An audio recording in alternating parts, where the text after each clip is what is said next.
So, it's Sunday afternoon, well, early evening to be honest. It's a bit, weather today. It's Mothering Sunday. I did a special release yesterday for that. I hope you liked it.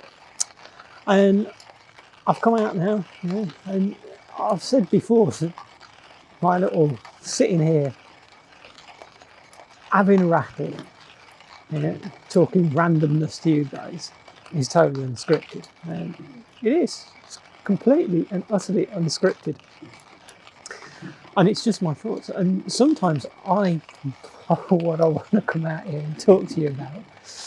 And sometimes I have absolutely zero clue whatsoever. I just come out and talk. Guess what? Today's one of those days. I don't know what I'm going to chat about. I said my piece about Mothering Sunday yesterday, so I won't go over that again, and I'm making changes today as well. I got my little trangia out because I only want some hot water, and I'm not going to have a cup of tea because this ain't tea. It's coffee. So I've got my sort of travel Aeropress kit out. Like I said, my trangia, it's one of the trangia triangles with my kettle sitting on top of it. And I thought I'd come out and make a coffee instead of a cup of tea. Use a different kind of fire to do so. And not get the wood fire out. For several reasons. One of them, it's actually trying to rain on me right now, and it's actually succeeding and doing a good job of it. So don't say I don't suffer for you guys. Yeah, I do. Yeah, I come out in the wet weather. It's all part of the fun. So all I'm doing, I'm grinding up some beans. So I grind my own coffee beans here. I don't roast them. I'm not that good. I get a large bag of coffee beans, and I've got a machine grinder for in the kitchen, and I've got a hand grinder for when I'm out in the field, and it depends whether I'm carrying everything. If I'm only going to be out at night, 2 nights, I'm not going to take this. I'm going to pre-grind some coffee, and I'm going to put it in a sealed container and have done with it. But if I'm going to come out for more than a couple of nights, I'll carry the beans, which are easier to keep fresh, and hand grind my way through a portion of beans, and then use the little Aeropress to make a nice cup. And I got into the Aeropresses. So me and Mrs. we like to go to the BBC Good Food Shop here at the NEC. I've told you I live by the airport. The airport's the NEC's over there, so you kind of get an idea of where I am. And we've even walked to the show in the past. Never walked home though. The free beer and the free wine and that you get to taste, and all the spirits you get to taste, and the whiskies you get to taste, and the expensive bottles you end up coming home with. Yeah, it's good though. The Good Food Show has always been a great thing to go to in the past. And having the NEC point blank to you is great, because you get all the other shows. I've been to the photography show, and the biking show and the running show that goes on there, because they're all part of my hobby list. I have lots of hobbies. I have lots of kit to go with all those hobbies. But I got introduced to the Aeropress, the proper one. Yeah. And it makes very good coffee. I like it. There are some people who don't, and that's fine. We're all entitled to our opinions. That's the best bit, That's what makes us all different, makes us all unique. It would be a shame if we're all cookie cutter humans, all the same, all gingerbread men. That would be That wouldn't be so entertaining in life. So yeah, and believe it or not, Aeropress actually have competitions. Yeah. This is really weird. Even that one still gets me. And they have competitions about the recipes and the method that you use to make coffee. And basically, what you've got in the travel one, you've got a pot, which is great because I'll drink the coffee out of that at the end. And the reason for coffee today, not tea, is I've been working some stupid hours and I'm beat, tired. Give me a pillow now, I'm off to sleep. Back to the Aeropress. You get a cylinder and a plunger that goes into the cylinder. And this is where the variations differ. There's a filter basket, and you put a small disc of filter paper in. And that goes in there like that. That bit goes on there, and it sits on top of the pot. So the two go on the top of the pot. Now, I haven't bring GoPro out. I've been doing too much. I haven't got the time. Just about got the time to come out and do this. And then you get your ground beans and you put them in the top. Yeah. And then you take your boiled water, which we're going to have to wait for. Yeah. So while it rains and I continue to get wet, waiting for my kettle to finish boiling, I'll just continue rattling to you. It's the way it goes. My randomness, my random thoughts. So I was saying in between showing you the Aeropress that I got introduced to it at the Good Food Show. Yeah, and I've had one ever since. Really good. The way you put it together and put the coffee through and pour the water on it, how much coffee you do, how much water you put on top of it, how much you let it steep for, and then how much water you put on top of it at the end is your recipe, your method. Yeah. And there are competitions about this, and it's really weird.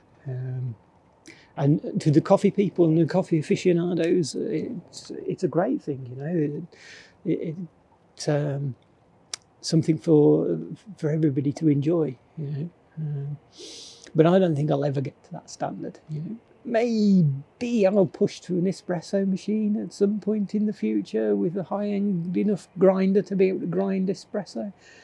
But I'm not that heavily into my coffee.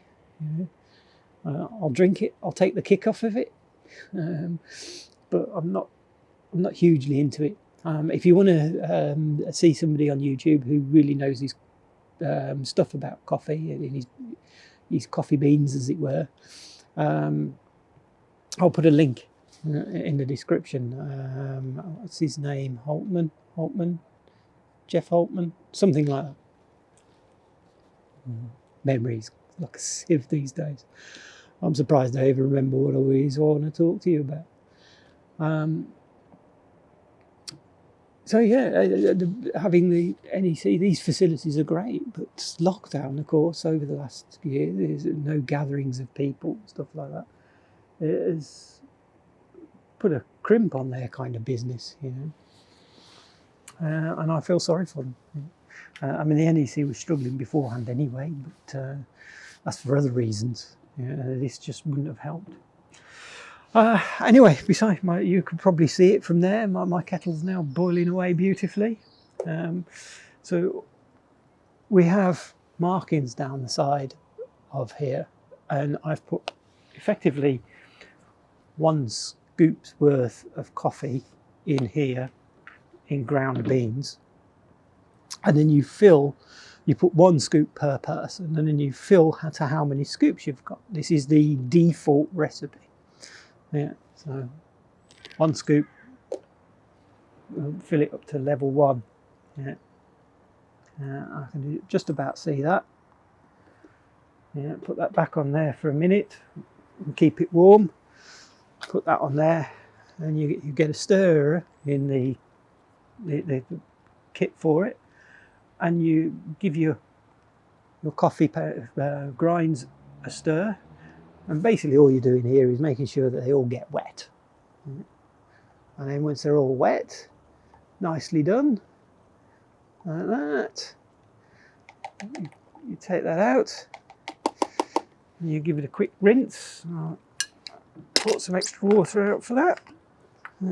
Give it a quick rinse to get the excess grounds off, and then you get your plunger, and you just plunge the water, the coffee through the filter. Yeah, you don't have to press too hard. Yeah, press hard enough to push it through, and that's about it. A little bit harder than that, and there we go. The coffee's through. Yeah, it's through. That's ground out. Yeah, I can put that there. And I can take the rest of my water, fill that to taste. That's about right for me.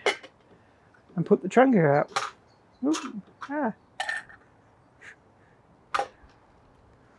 They say don't work with animals and kids, don't work with fire.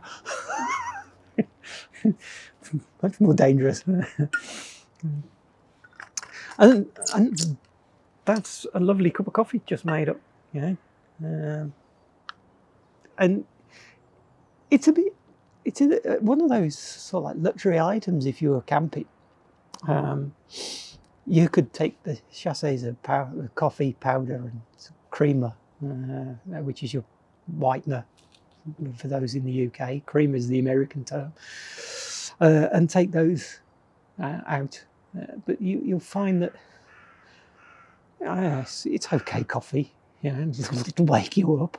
But I like a good cup of coffee, you know, and a hot cup of coffee. Ooh, take your lips off. But one of the advantages of this little system is that once you've sort of like cooked it through, pushed your water through, you take that part, and I'll give that a quick rinse with whatever water's left in the kettle. Yeah. That gives that a quick rinse, yeah, gets rid of the excess.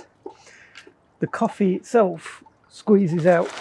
I didn't bring a bag out, but the coffee remains in a puck inside. It squeezes out and it contains it, and you can put that straight into the bin nice and easy, and it makes very little mess. I mean, of course I'm making a mess now, but if you squeeze that into your bin bag when you're out and about, or you know, when coffee grounds, you don't put them in the garden, they'll just rot down and feed the garden. I'm laughing because I'm looking at my garden. You probably saw it when I was doing the camp with the tent video I did here. I'm no gardener. The grass gets cut when the green bins get collected by the council, and the grass stops getting cut when the green bins stop being collected for the winter. That's the extent of my gardening. But it gives me a space to wander out here and have a chat to you guys. Again, today is just unscripted, unthought about, everything, randomness. You know, and I talked a little about how I make my coffee when I'm out and about. And believe it or not, I've already rattled to you guys for 14 minutes and however many seconds. Time flies. Time is really flying by. So with that, I'm going to sign off. I'm going to drink my lovely cup of coffee, you know, because I changed from the tea. And I'll see you all next week when I come back out here with either randomness or I come back out here with something I've thought about during the week. Hopefully next week won't be so busy. Anyway, have a good week. See you soon. Ta-da.